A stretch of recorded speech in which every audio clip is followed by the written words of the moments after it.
Thank you, Mr. Chair. Mr. Witness, welcome back from the break.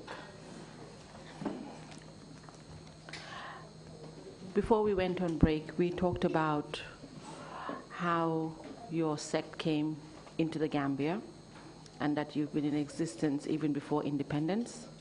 We also talked about the treatment you received in the First Republic. We were now talking about the treatments you received in the Second Republic, and we started talking about the issues that were raised by Imam Fati, which has caused most of the problems that your sect is facing.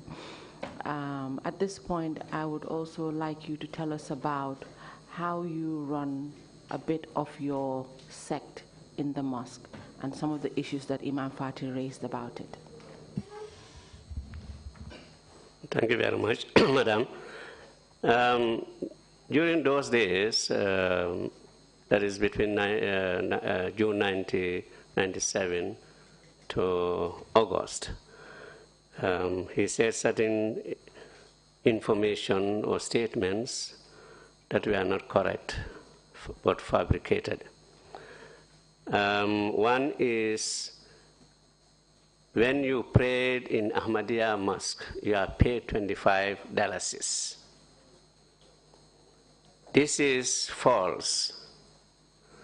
Ahmadiyya Muslim Jamaat, each person, male and female or children, they contribute to the cause of Islam.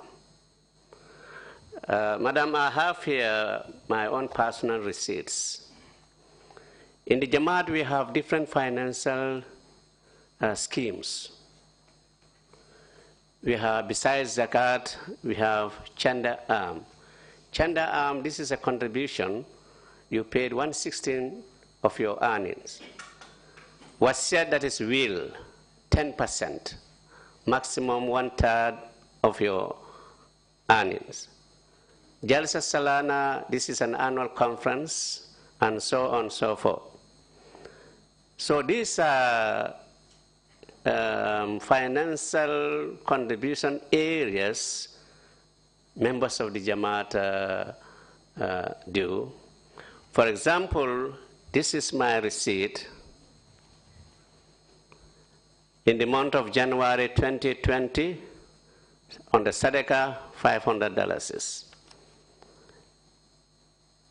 When you come to this one, is my youngest son, Masroor Hydra. Their national convention, $500. Okay, thank you, Mr. Trawally. I think we get the idea of what you're trying to tell us, is that your memberships, your sect, the followers that you have actually pay a membership fee.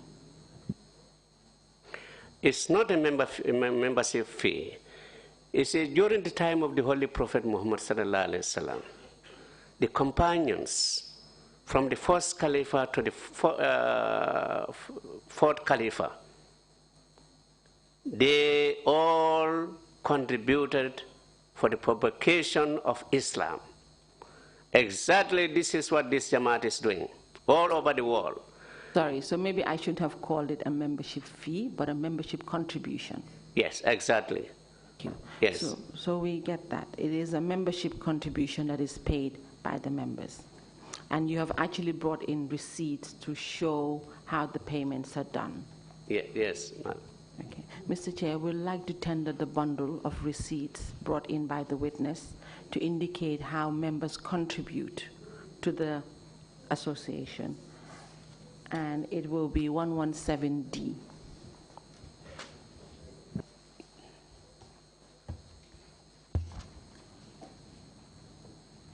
Fine, Council. Request granted. But just a quick question. The contributions, some are mandatory.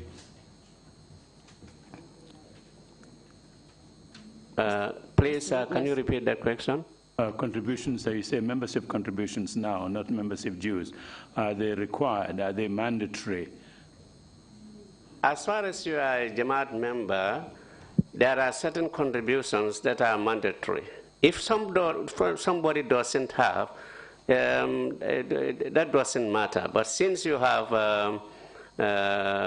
income, you should contribute to different schemes. And this is receipted, it is recorded, and audit exercises twice a year. So everything is documented if you have, for the cause of Islam. There is one, for example, Jalsa Salana, annual convention. So members are asked to pay, to contribute for this convention.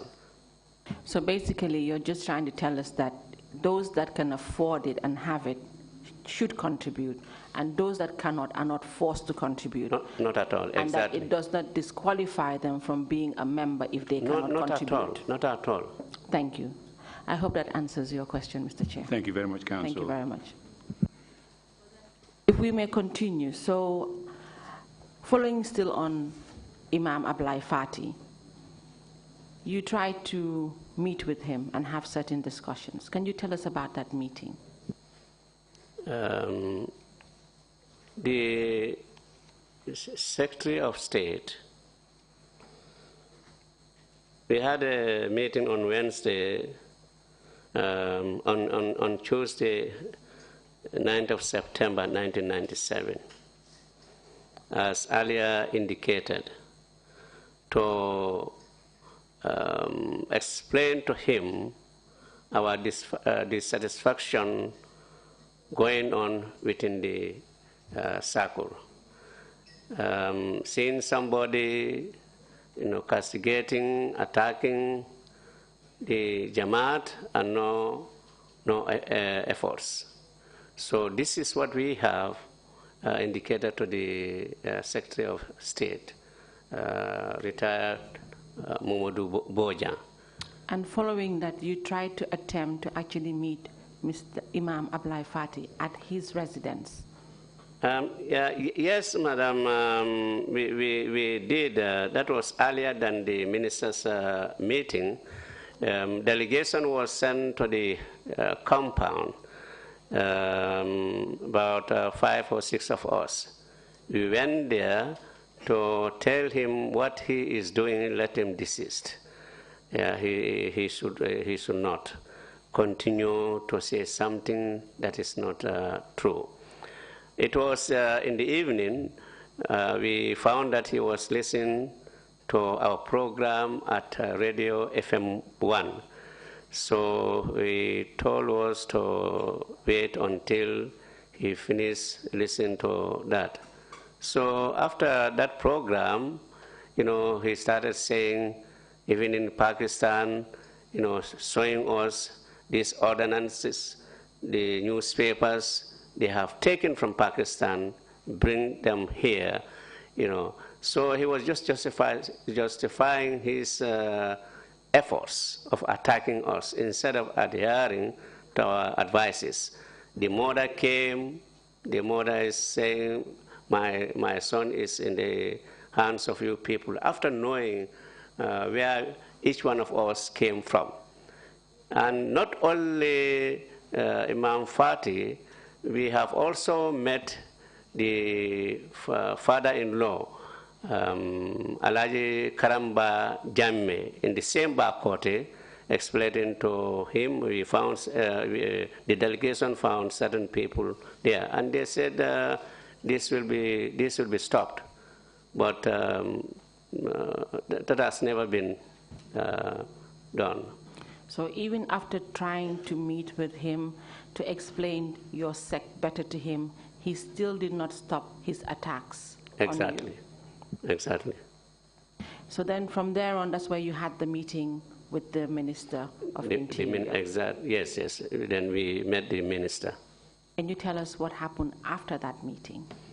I think after that meeting, gradually his attack or his attacks have reduced, compared to June, July. You mean Mr. Imam Fati's attacks? Yes. You may continue. Yeah.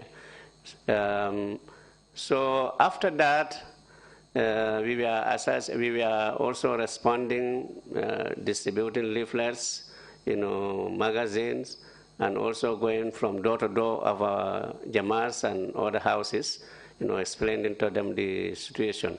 The Gambian people at that time in general really sympathized as far as the Jamaat is concerned, maybe because of the closure of the hospital or so. And on this fateful day, as discussed, as indicated earlier, 3rd of September, the center staff left.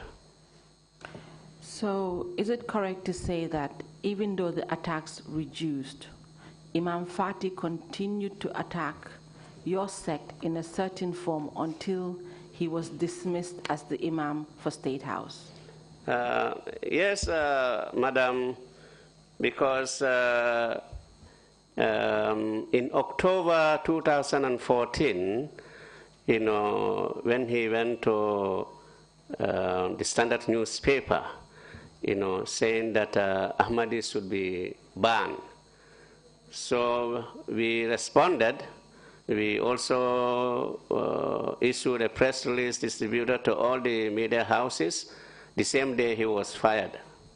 The day of our publication, at 6 p.m., he was dismissed from the State House. Can you tell us what year this was? This was 1997.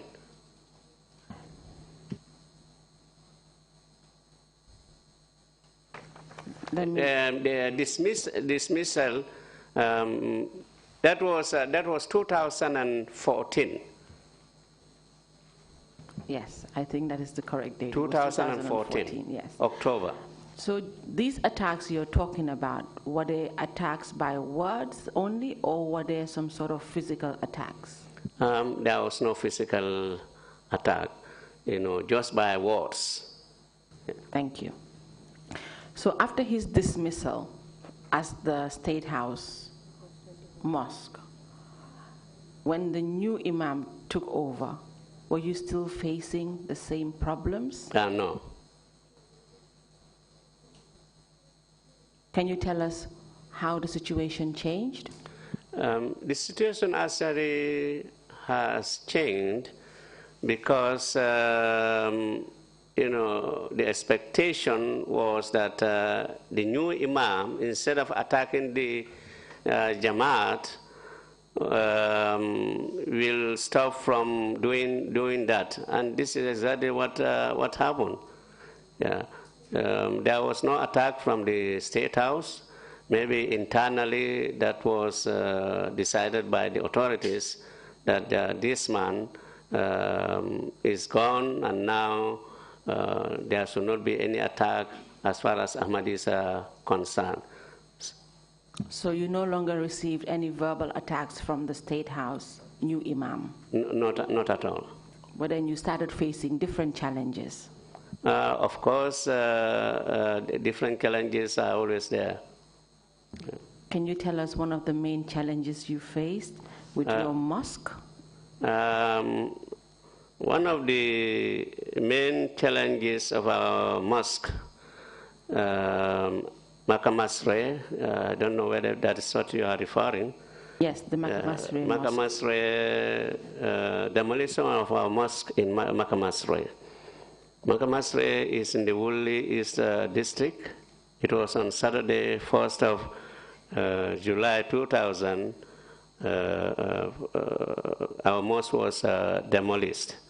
The matter was taken to court, and the judgment given in favor of the Jamaat, because we took the case to court.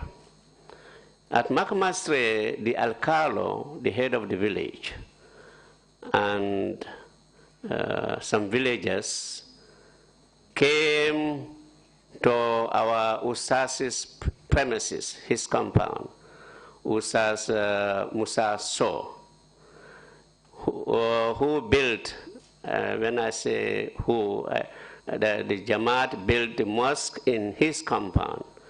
So this Alcalo, Muhammad Kamate, in 2000, with others, came and demolished. So the matter was taken to court. Sorry,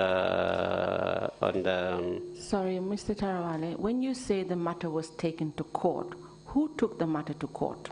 Actually, the matter was reported to police.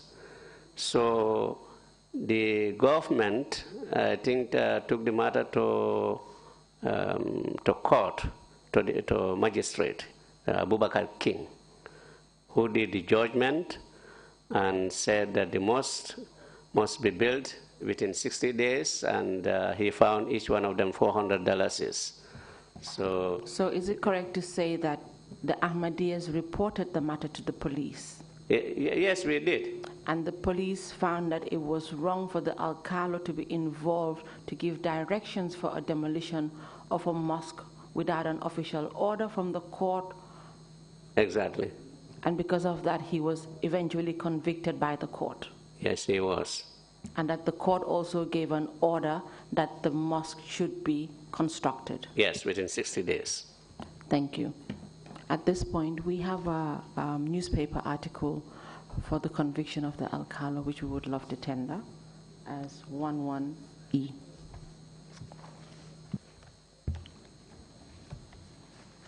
Request granted. Thank you.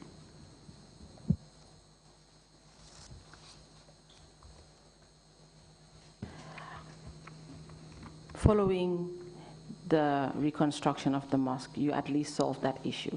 You had another issue that came up, which was about the Jamaat popular TV and radio program that was stopped. Can you tell us a bit more about it? We were having 2 programs, one over the TV, one at the Radio Gambia. So when these attacks came suddenly and we started responding, we were also responding to the TV and the Radio Gambia. But after some time, these 2 programs were stopped, and that was the time we contacted the private radio stations, where we were buying airtime. But eventually we were told that you have to go and get application form from Super Islamic Council, which you have to fill and take.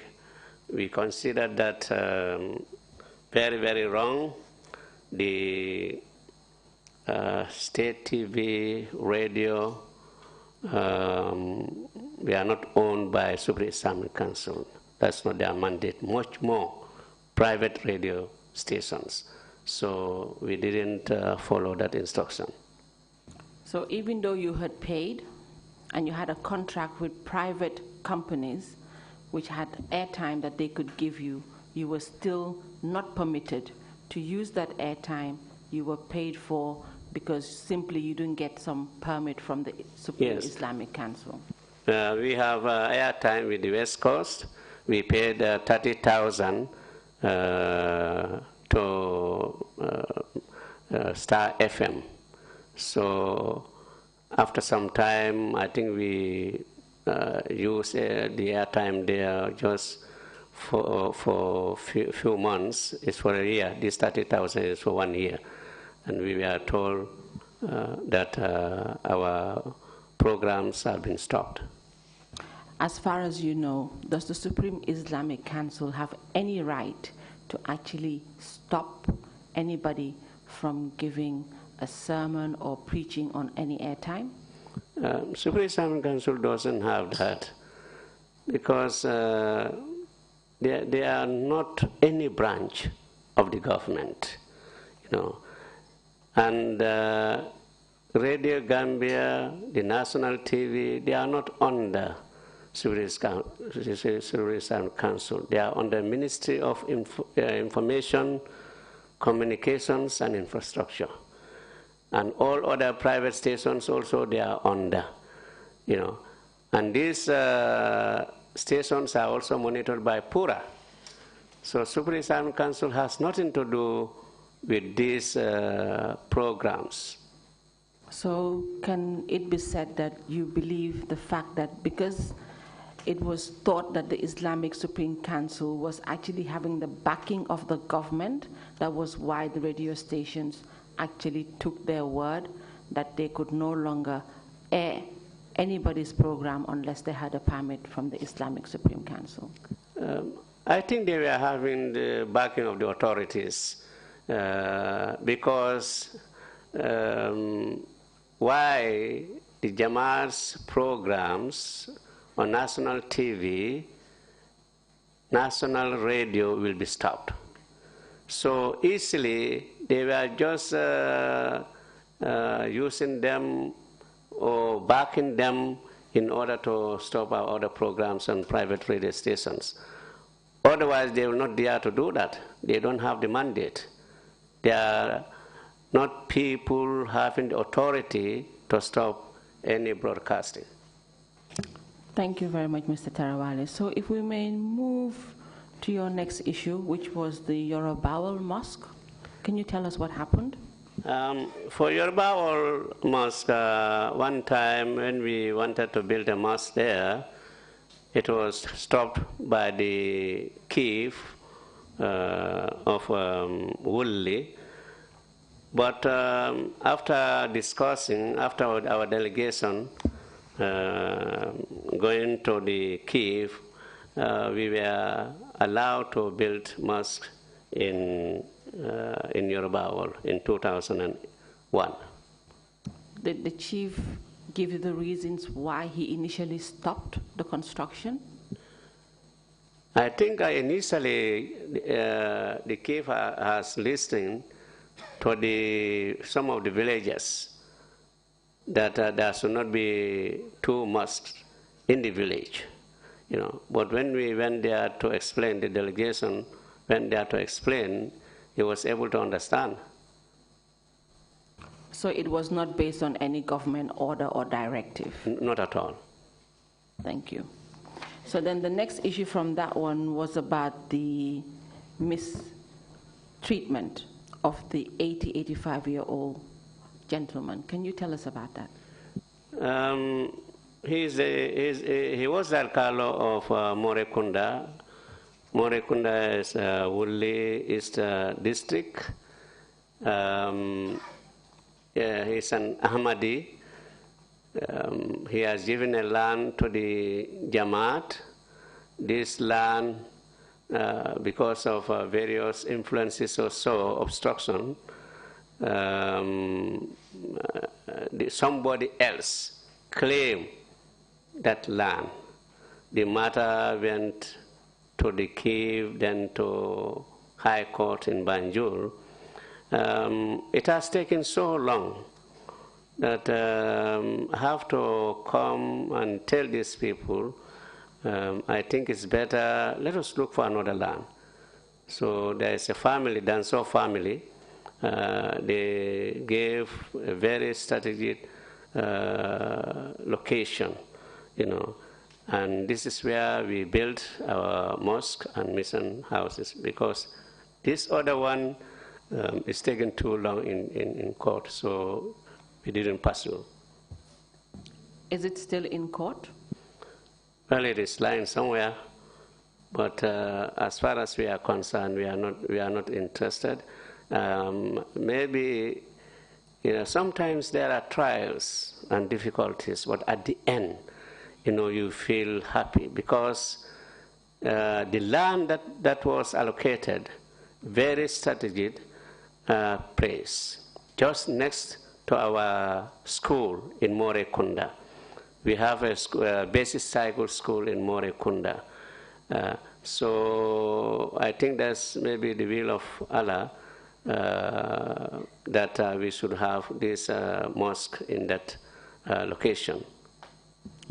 So the previous land that you allocated, do you think there was any government interference or directive hence the reason why you lost it? Interferences, I think interferences were there because this matter was reported to the governor by then, late Marena, and the deputy governor Musa C. But they tend to support the other members of the village. Thank you very much. So on our next point, some of the other challenges that you started facing, apart from your mosque issues, was when we had the visit of a particular Muslim scholar. Can you tell us about him? Yes, Madam, before that, it is interesting, Sarangai, Lower Fladu West District. We have, that is number 7, if you please look at it. Yeah. Sorry, Mr. Trawally, you're right. I actually missed out on that point. The Sarangare was also to deal with the mosque that was destroyed. Can you tell us about it? It was month of Ramadan that we constructed corrugated mosque.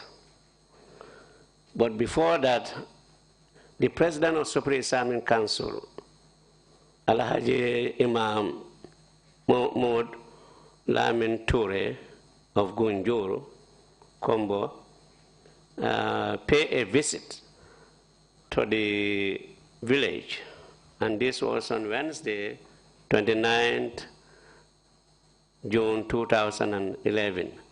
A meeting was convened that the Imam of the mosque, Ustaz Yaya Jallo, who has been an Imam for 11 years in Sarangai,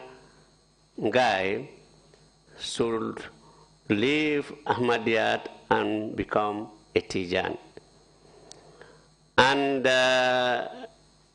Ustaz Yaya was chosen by former chief Falai Balde.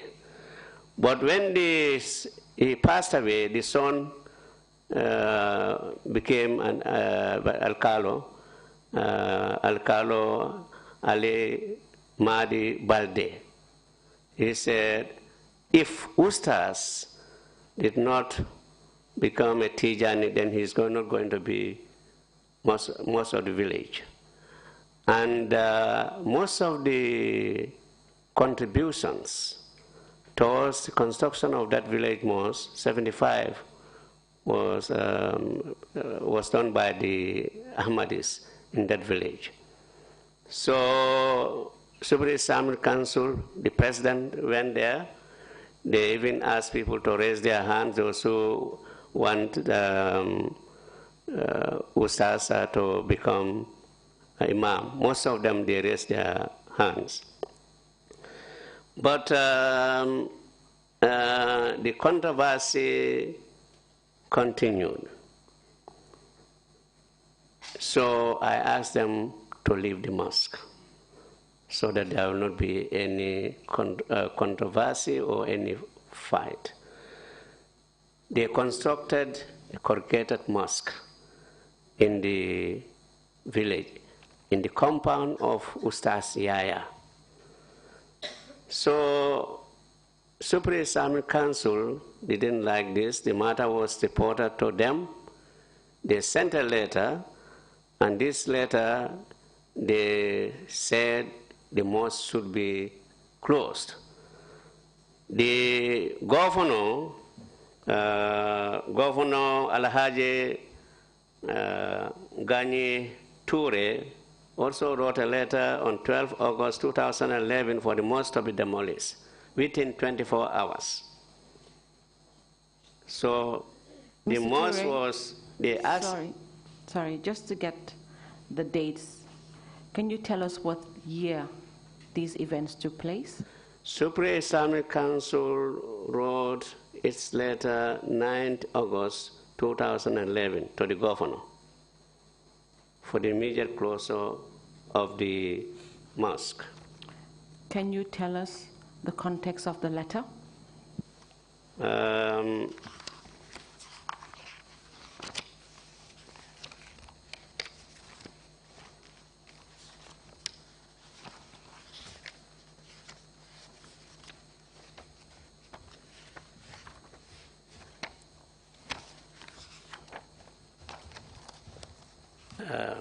The letter written by Supreme Islamic Council with regards to Saranggai Alkali's complaint about Yaya Jallo, the Imam of the said village, that is an Ahmadi, and the Imam admitted and said he will build a mosque if he happens to be removed from the imamship. After the discussion with the Alcalo and the villagers, the council informed them that Ahmadiyya is not a true religion. Therefore, Yaya Jallo should not be Imam of the village. In view of the above, conclusion was made by the executive committee of the Gambia Supreme Council that he is not permitted to establish any other mosque in the village. If he does, the new mosque will be closed. Yeah. Does the Islamic Supreme Council have the mandate to write such a letter? Not at all, Madam. That is not their jurisdiction at all. Building, demolition of mosques, that's not their mandate at all. When they said Ahmadiyya is not a true religion. Ahmadiyya is not a religion. It's a sect within Islam. The Holy Prophet Muhammad sallallahu alaihi wasallam said, Islam, his ummah will be divided into 73 sects. So among these 73, you have Ahmadiyya Muslim Jamaat, you have Tijani, Qadri, and others. Thank you, Mr. Trawally. So following that letter, a letter was also received from the governor then? Yes, dated 12 August 2011. Can you tell us the context of that letter, such as the heading and also the 4th, 5th paragraph? Reference closing of Ahmadiyya praying in Saranggai, Lower Fuladu West. Attached here with is the conclusion of the Supreme Islamic Council findings over the matter after their visit, that you are strictly warned to comply with this directive until a final decision is reached on the issue, or appropriate actions shall be taken against you. Can you please tell this commission what the final decision was? As far as this letter is concerned, the final decision is to demolish, and it was Sunday, 2nd of October 2011. Paramilitary and police officers headed by Fulabantang SO Njai demolished the corrugated mosque. When you say the paramilitary and the police, do you know how many in number came to the village? We don't know the number, but our lawyer, when we took the matter to court, identified certain vehicles, and this letter amounts. They identified PIU officers. We have one Usman Jallo and another officer whose registration number is 2838. The officers were on board vehicle registration GPF 27 PIU YBK. The team was led to the scene by the badge messenger of the district chief, whilst this demolition was going on, member of the Jamaat was present.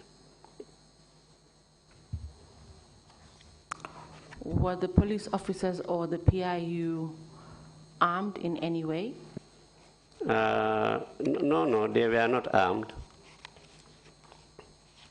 Did you eventually take this matter to court? Yes, we have taken the matter to court, and the court has ruled in our favor.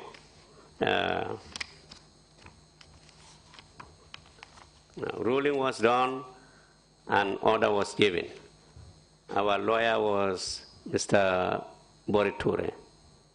Can you tell us about the ruling?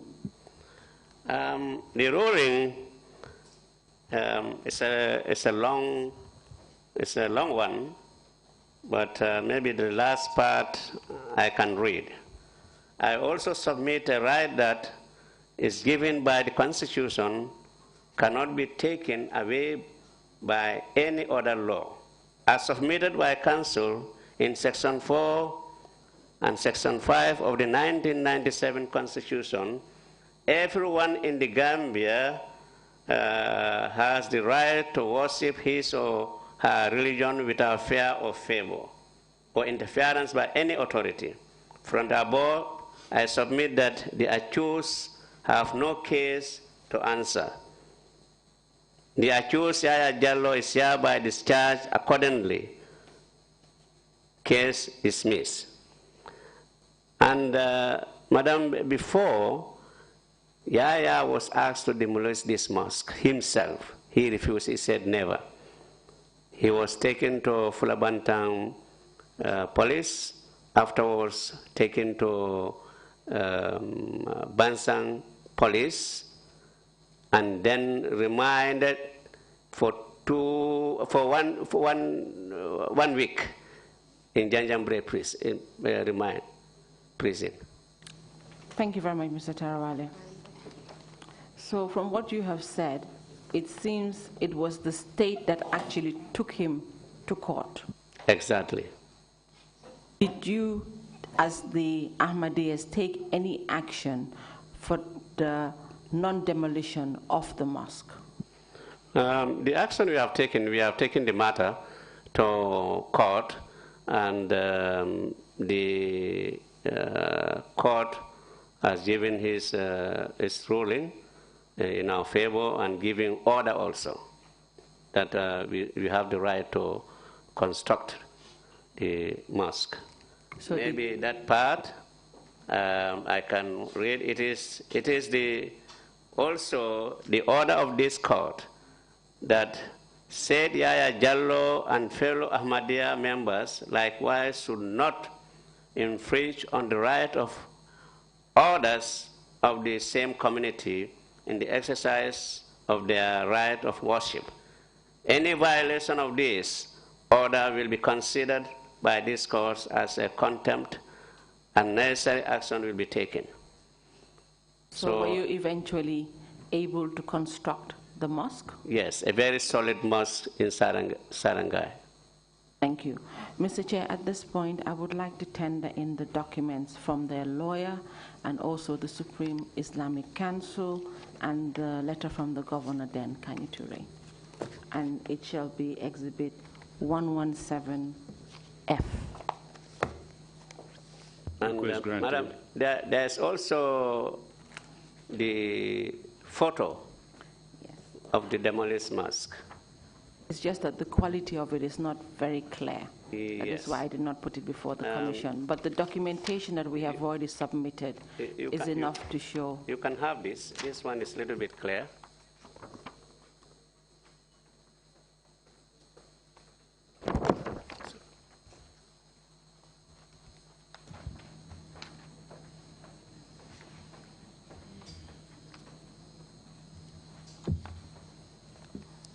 Mr. Tarawale, I believe we have the same picture. It's not very clear. The documents we have already tendered in is quite sufficient. Thank you. Okay, thank you very much. So then now we move to issue number 9, which was when we had the Islamic scholar who came to visit. Can you tell us what happened? Madam, yes. It was October 2014 when this particular scholar visited the Gambia as the state guest. And during the course of his staying in the Gambia, he attacked the Jamaat. Can you tell us what period this was, Mr. Trawally? He visited the Gambia Wednesday 8 to Thursday 16 October 2014. Can you tell us on whose invitation he visited the Gambia? I think it was the invitation of the state and Super Islamic Council. Thank you. Can you continue to tell us what happened during his visit? There was he had lectures from various places. The faculty of law near MDI. We had a lecture there, and also Kanilalai, where he said Ahmadis are outside the pale of Islam. Mr. Trawally, who said? Can you use his name for us, please? His name is one Dr. Zakir Naik, who is an Indian. So he said few things. One, Ahmadis are outside the pale of Islam. The other one, you should not take your children to Ahmadi schools and Christian schools. You know. And the other one he also mentioned is he wishes Gambia is an Islamic state. So coming to the first one, outside the pale of Islam. Madam, declaration by individuals, organizations, is so common. There is not a single religious Islamic sect that has not been declared kafir. Few Islamic sects are here. Baralbi sect declared kafir 15 times. The Obani sect declared kafir. Al-Hadid 17 times. Wahhabi sect in many edicts, many times. Shia 23 times. Dr. Zakir Naik himself, several times he has been declared kafir. And the latest was, he was declared kafir by Al-Sunni scholars of Lucknow in India. So you have contradiction in this man's life. And when he said you should not send your children to Ahmadi schools or Christian schools, unfortunately, this man did not know the history of education in this school. So may I ask you, please, Mr. Witness, why do you think he chose these topics for conversation? He chose this topic because, one, he is extremist, and the other, to please maybe Super Islamic Council.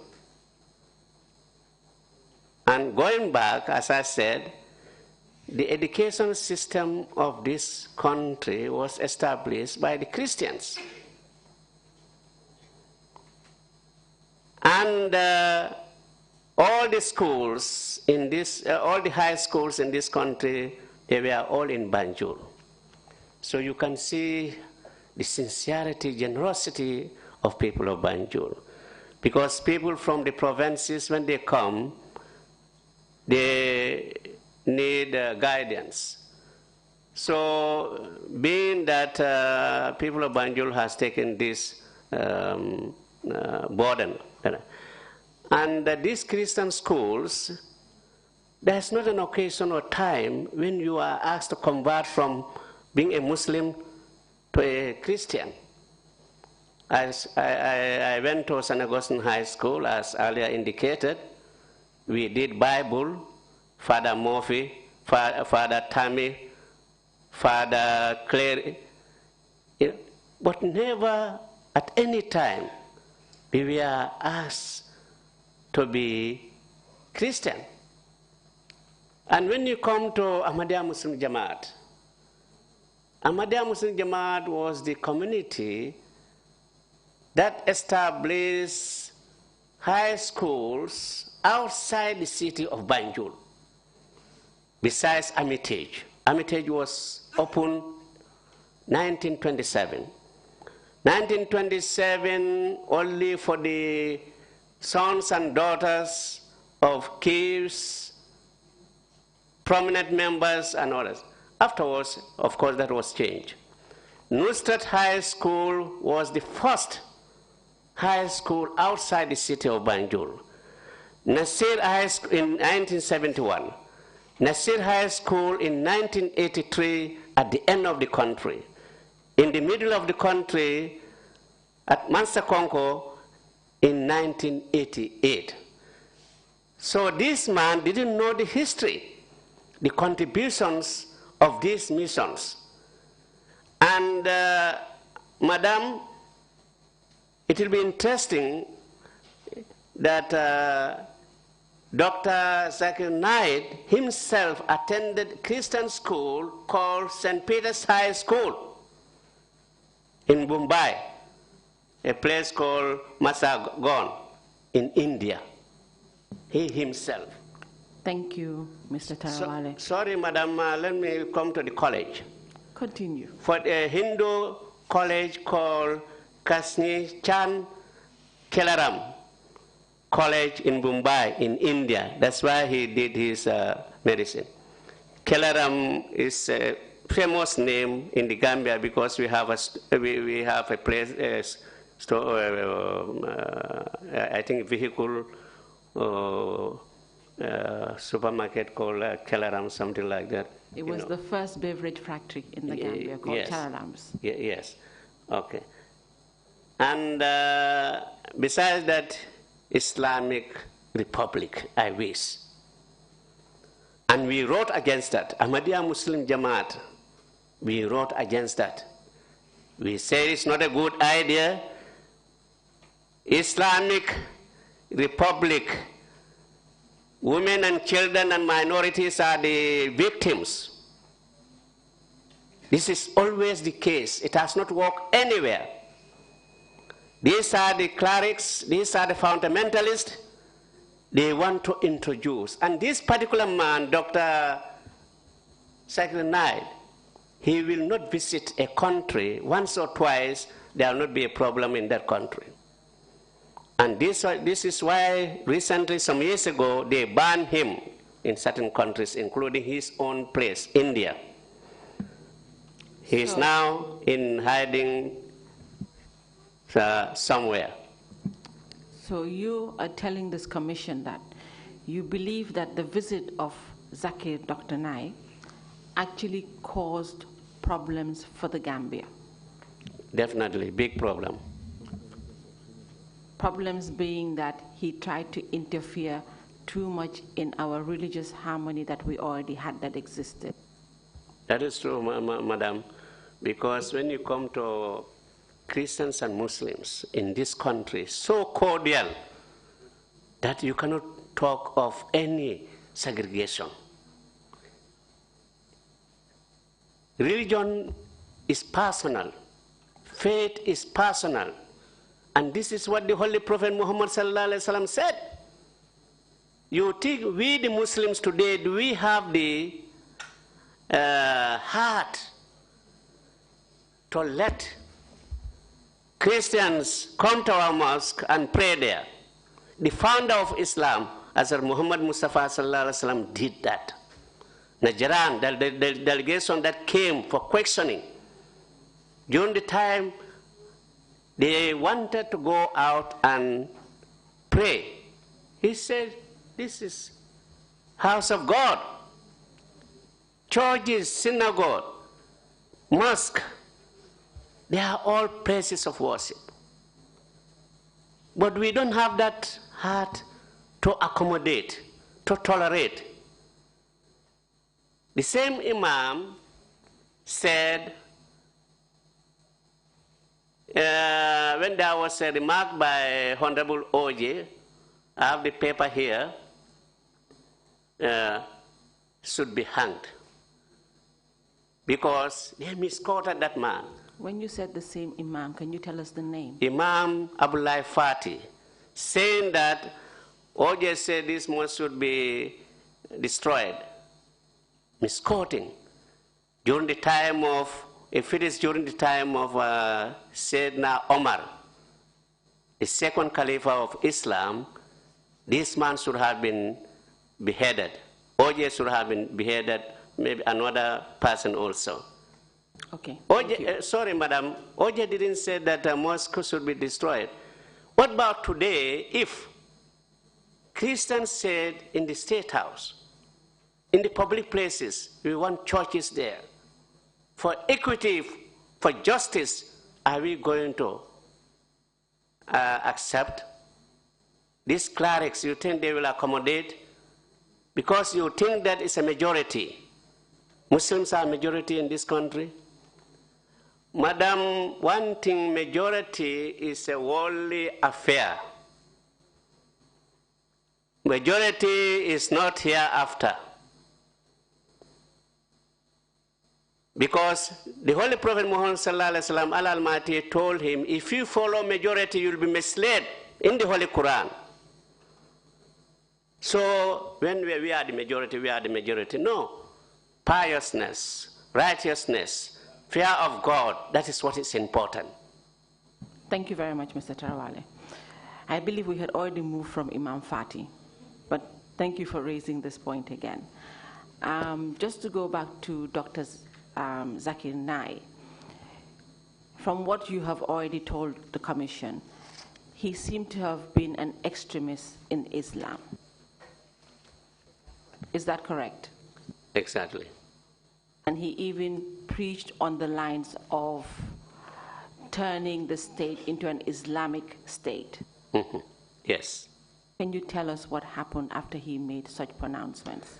After that pronouncement, the President of the Republic, at a rally in Burfutu, 10th of December, 10th of December 2014, Gambia was declared 15. an Islamic state. Yes, it was 2015. 2015. Yes. The following year. Because this man visited the Gambia twice. He visited the Gambia twice. So 10th of December 2015, the Republic of the Gambia was declared an Islamic state. So on his first visit, he made attacks on the Ahmadiyya Jamaat. Yes. And following those attacks, you all did a publication in the Standard newspaper. Yes. And it was on the 29th of October 2014 that this article was published. Yes. Mr. Chair, I would like to tender this newspaper with the permission of the Commission.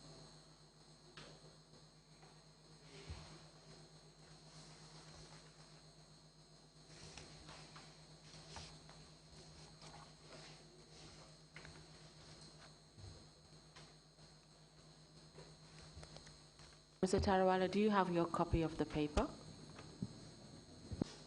Yes, I did. Can you please take a look at it? Okay.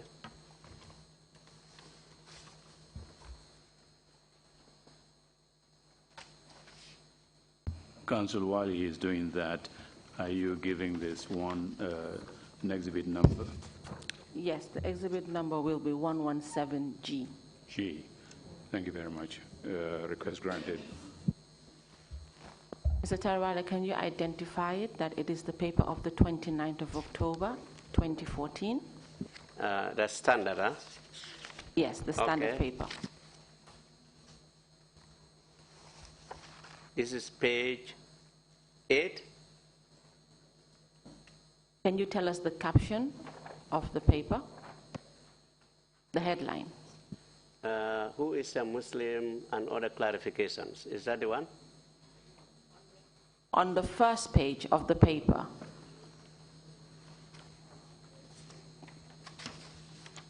there's a heading on the first page of the paper. Can you read it out? Ahmadis react to Zakir Naik. The front page.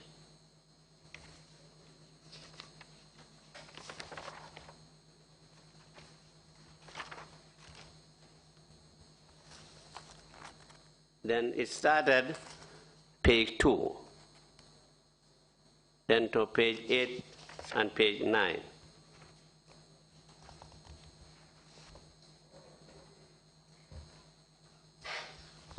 As you have rightly told us, it was Ahmadiyya's react to Zakir Naik.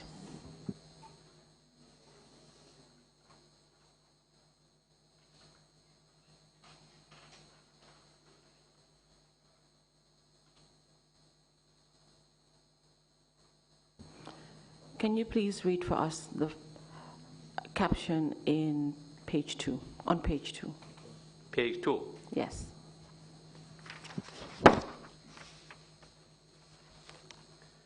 The Press and Publication Department of Ahmadiyya Muslim Jamaat, the Gambia, has issued a 12-page rebuttal of attacks on the community by the famed Indian Muslim evangelist Dr. Zakir Naik during his lecture tour of the Gambia earlier this month.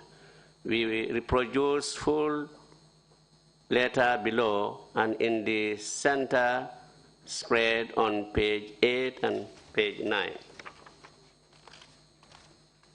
Mr. Trawally, can you just give us a brief summary of what was mentioned in page 8 and 9? Page 8 and 9, Dr. Zakir Naik indicated that Ahmadis are outside the pale of Islam.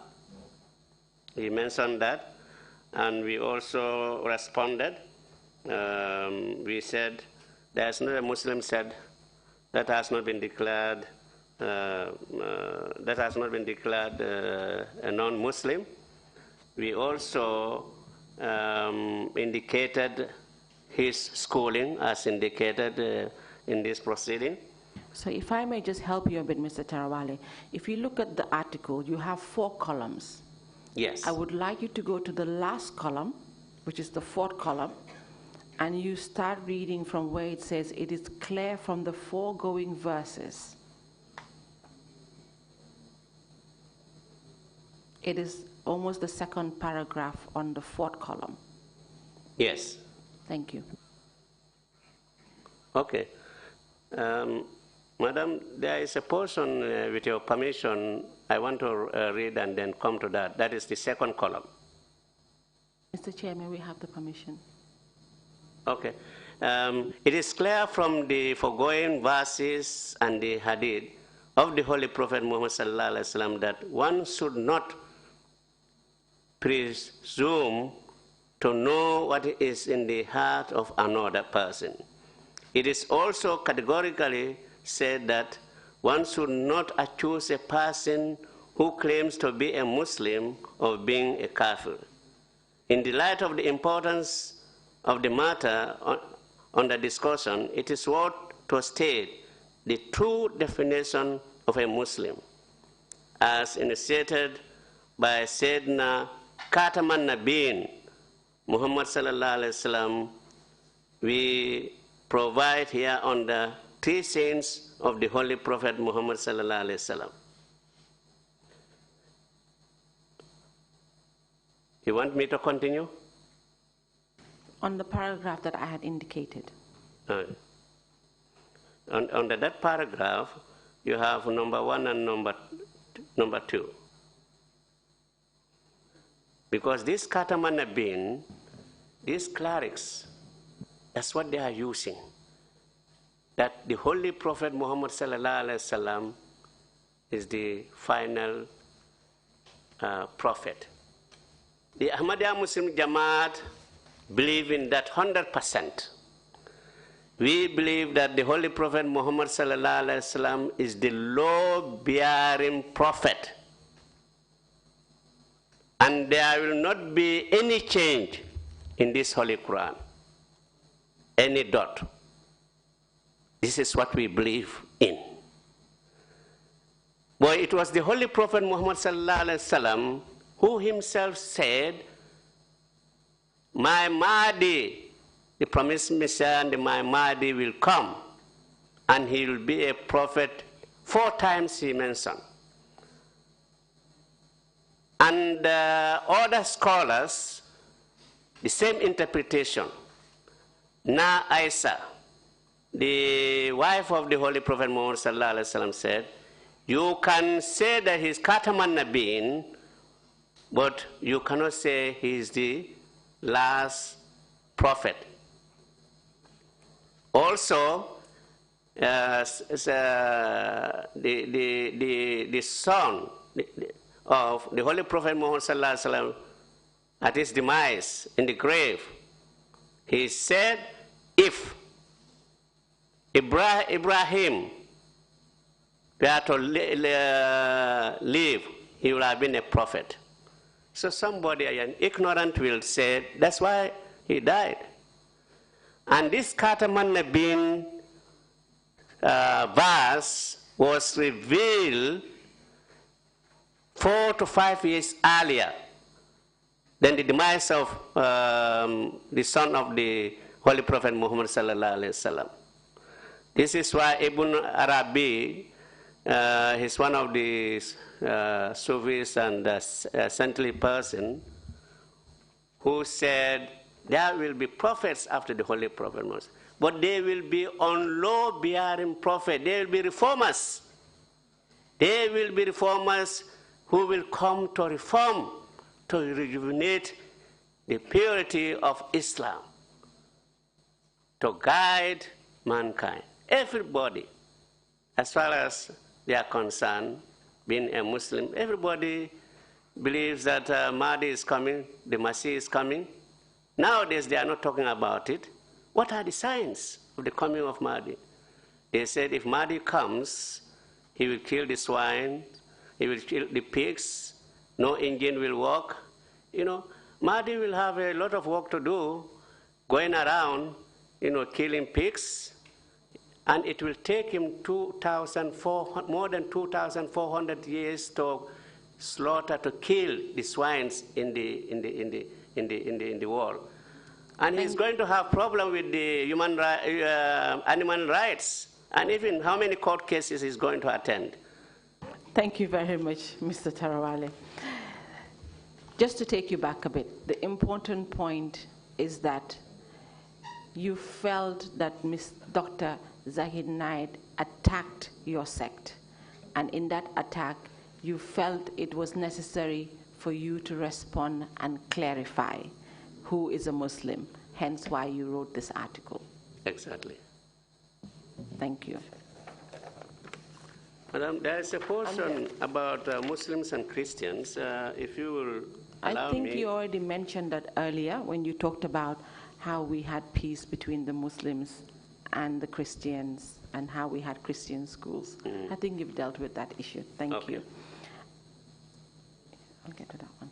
And then on that issue, after the publications, Imam Fatih felt the need to say something again. Again, he said Ahmadis should be banned. This was the time we responded. If somebody needs to be banned in this country, it should be Imam Fatih. Imam Fati, in that publication we asked, are you a Gambian? Where are you from? Which village? Who are your relatives there? If you ask me, I will tell you my ancestors, my relatives within the Gambia and outside. But you, where are you from? So we have put it in the publication, no answer. At this point, Mr. Chair, I would like to tender in the newspaper dated the 4th of November 2014 as 117F, sorry, 117H, and also the paper dated Monday 4th, 2014, the Today newspaper as 117G, sorry, J, and the headline is Imam Fati should be banned. Request granted.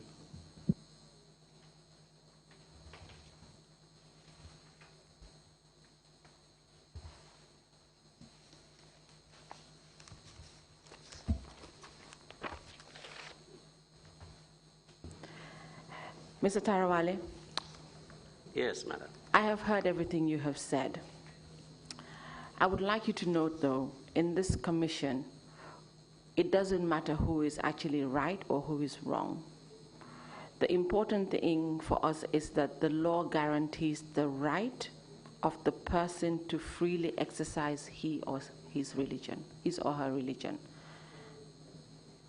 Our concern, therefore, is to deal with violations of that right. So if we may get that point out as the Ahmadiyyas, how were your rights violated? Okay. I think as Ahmadi Muslims in this country, we are citizens like any other citizen. Ahmadiyya Muslim Jamaat is a religious set like any other religious set in this country. So there should be equity. There should be justice as far as authorities are concerned. There should be justice as far as individuals are concerned. There should be justice as far as organizations are concerned. We all have obligations to carry out as far as we are concerned in different dominions. So apart from the issues and the statements that were made by Imam Fati and also Zakir Naik, you still feel that there were some issues that the government had with your sect?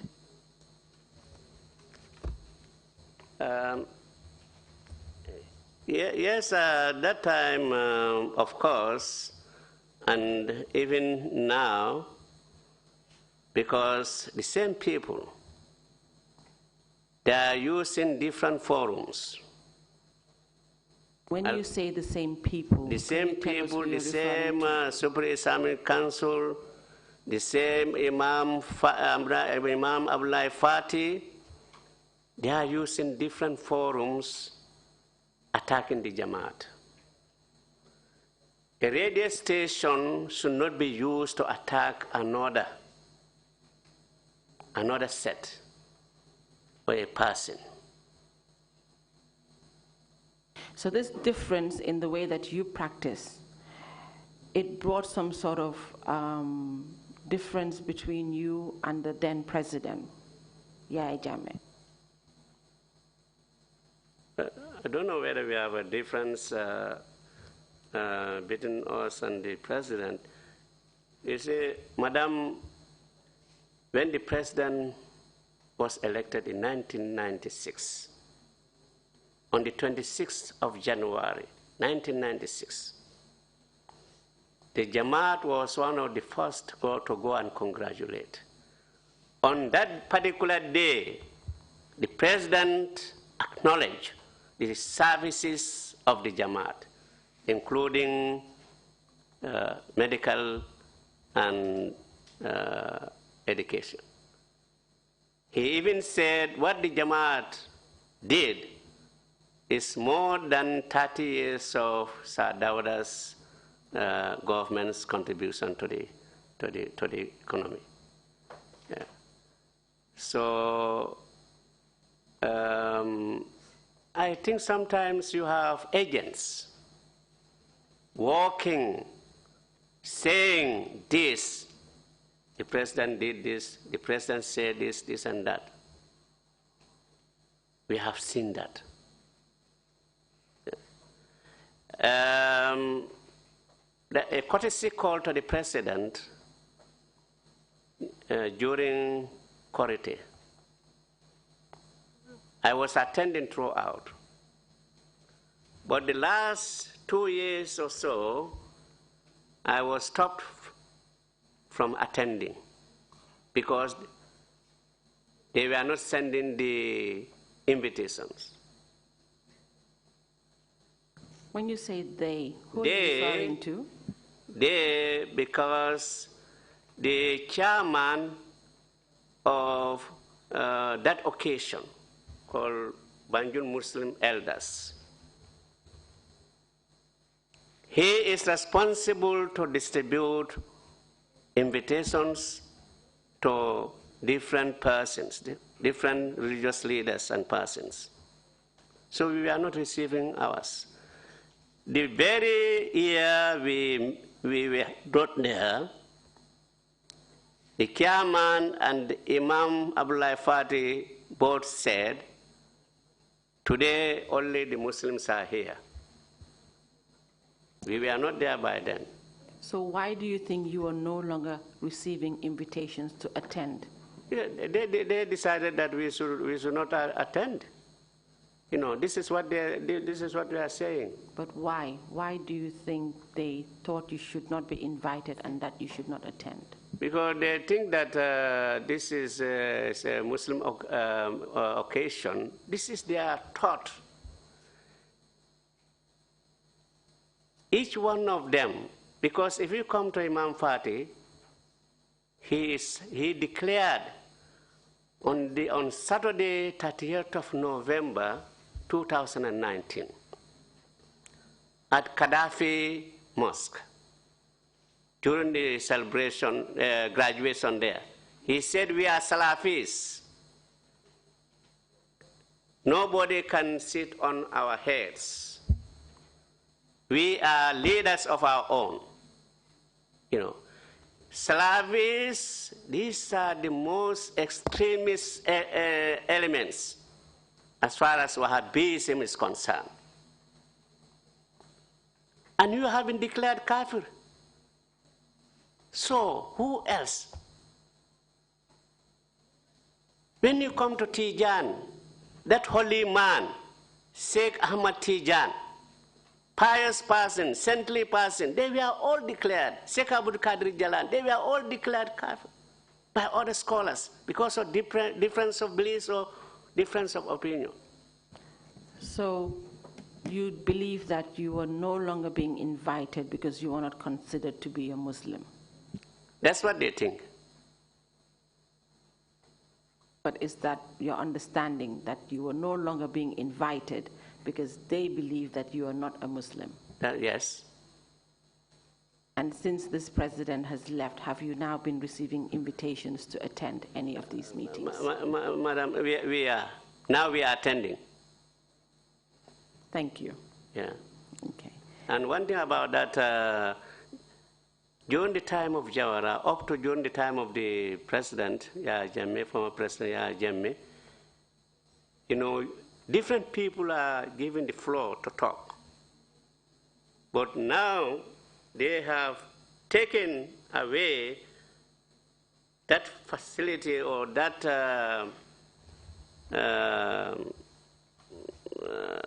tradition. When you say now, what time are you referring to? When we say now, we are talking of the new government, with the coming of the new government.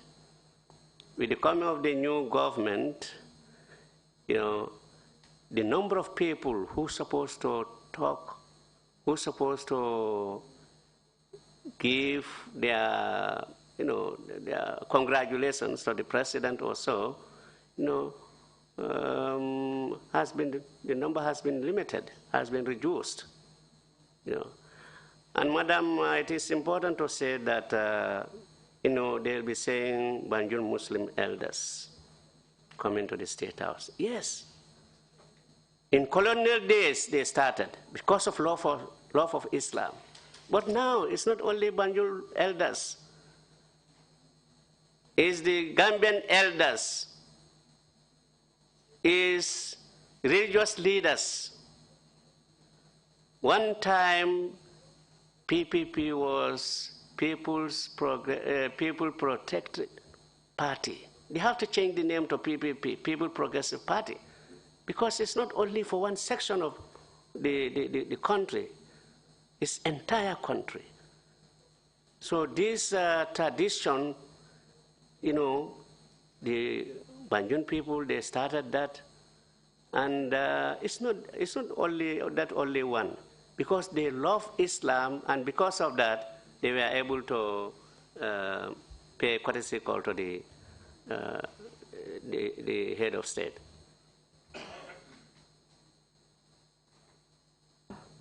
But it is correct to say that now you are invited and Yes, you do attend. Yes, please. Thank you.